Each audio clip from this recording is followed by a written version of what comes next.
네, 반갑습니다. 청춘부동산입니다. 올해 하반기에 한 150조 원 가량의 역전세에 대한 이야기가 나오고 있죠. 결론부터 이야기 드리자면요. 이 역전세로 인한 부동산 폭락은 없다라고 생각을 하시면 되세요. 하반기 때 전세 보증금을 돌려주지 못해서 급매가 나온다. 그러면은 올 상반기 때 매수 타이밍을 놓치신 분들 있잖아요. 그분들에게는 기회가 될 거라고 보고 있습니다. 역전세가 부동산 폭락을 이끌지 못하는 세 가지 이유 설명드리겠습니다.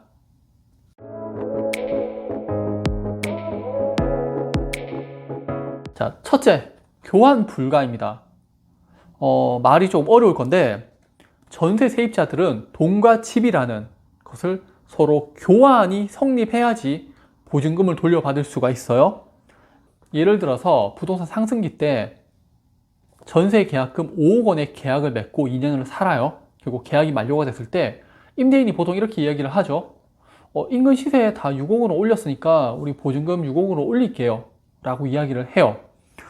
아니면 뭐 이사 가세요, 지금 들어올 사람이 있으니까 라고 말을 하죠. 임차인은요, 뭐 학교나 직장, 뭐 자녀 교육 또는 다른 인프라, 뭐 또 새 집을 살기 위한 그런 계획을 세워놨을 수도 있고요. 굳이 뭐 이사를 가고 싶진 않아요. 이사를 갈 곳도 없고, 그러다 보면은 그냥 울며 겨자 먹기로 전세금 1억 원을 올려주고 그냥 살아요. 만약에 못 올려주고 뭐 버틴다라고 하게 되면은 임대인은 그냥 새로운 신규 세입자를 구해서 현재 살고 있는 사람한테 5억 원 보증금 돌려주고 나머지 1억 원 자기 갖고 그렇게 이제 내보내게 되죠. 이걸 막기 위해서 임대차 3법이 있고 뭐 계약갱신 청구권이 있지만은 이건 일단 좀 무시를 할게요. 자, 그런데 지금처럼 전세금이 하락을 한다 이럴 경우에 처음에 들어올 때 5억 원으로 계약을 했어요. 그런데 2년이 지나서 보니까 현재 전세 보증금이 4억 원대가 되어 있어요. 임대인한테 저 1억 원 돌려주세요, 또는 나 이사 나갈 건데요 돈 돌려주세요 라고 하게 되면은 임대인은 보통 이렇게 얘기하죠.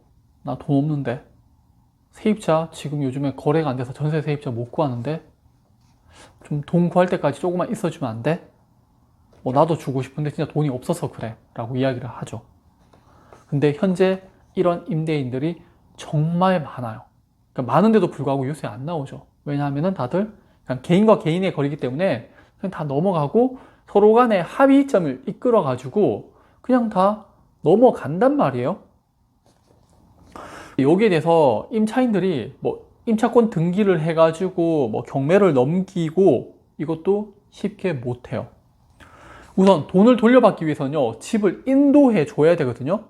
근데 대부분의 사람들은 전세 보증금이 자산에서 가장 큰 부분을 차지하고 있기 때문에 여기에 돈이 묶여버리면은 내가 다른 곳에 이사를 갈 수가 없어요. 자, 이래서 지금 서로 돈과 집의 교환이 이루어지지 않다 보니까 임차인들은 이사를 나가지 못하는 거예요. 그러니까 그래서 경매를 넘기기 위해서 소송을 한다? 일반인들이 직장을 다니면서 그 소송하기가 쉽지 않거든요. 법원 몇 번 왔다 갔다 해야 되고, 서로 간에 뭐 다툼도 있어야 되고. 제 주변에도 이런 부분이 있단 말이에요. 타 지역에 계신 분인데 연락이 와서 지금 전세 만료가 되는데 집주인하고 연락이 안 된다. 그리고 전세 가격은 많이 떨어졌다. 이거 어떻게 해야 되냐. 그래서 제가 그거 신경 쓰지 말고 일단 내용증명 보내라고, 내용증명 보내서 언제까지 이사 가겠다고 이야기하라고 했는데, 그 지역 부동산에다가 제 이야기를 했는가 봐요. 내용증명 보내라고 하는데요 라고 하니까 그 지역에서 저한테 이제 욕을 하고 났어요. 뭐 여기는 공인중개사도 아니다는 등, 뭐 임대인과 임차인 간에 싸움을 붙인다는 등, 거기랑 연락하지 말라는 등 막 이렇게 제 뒷담화를 엄청 깠대요. 그런데 지금이 이제 8개월 지났거든요. 아직까지 내용 증명도 안 보냈고 돈도 못 돌려받고 그냥 있어요. 그냥 살고 있어요. 그러니까 스트레스 엄청 받죠. 그분이 지금 뭐 내용 증명하고 법적으로 하자고 해도 그분의 이제 부모님들께서 그래도 돈 주겠지, 뭐 사람이 그래도 법적으로 하는 것보다 그냥 좋은 게 좋은 거지, 이런 거 그냥 이렇게 그냥 있단 말이에요. 근데 이런 게 정말 많아요, 생각보다.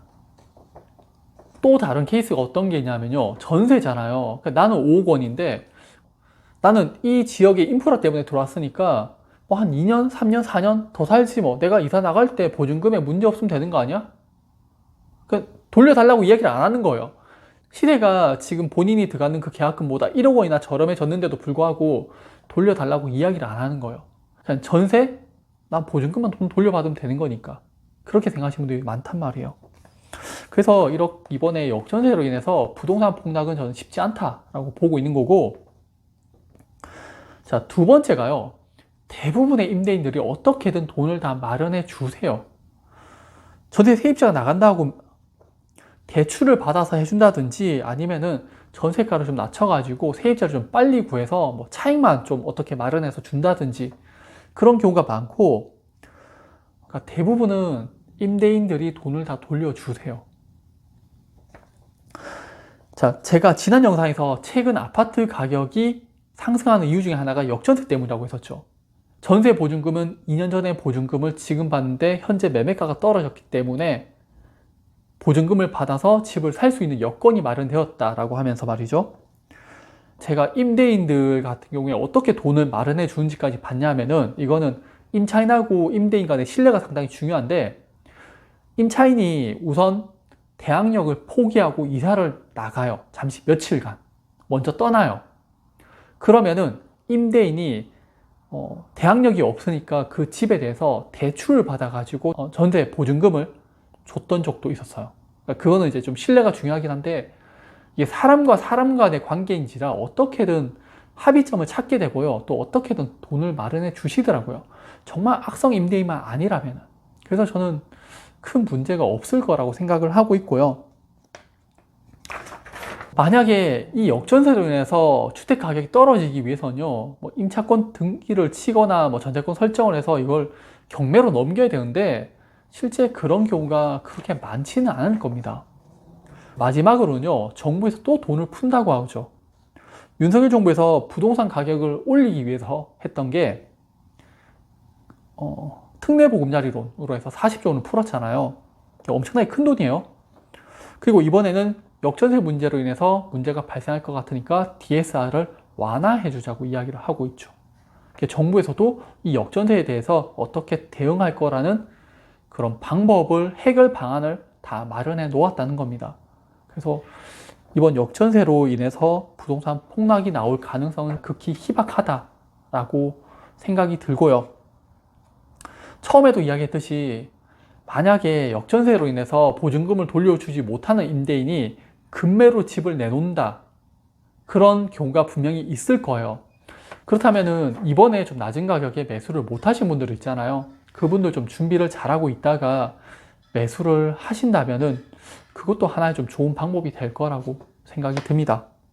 네, 역전세는요, 현재 대응 방법이 있는 상황이라서 크게 걱정하지 않으셔도 될 것 같습니다.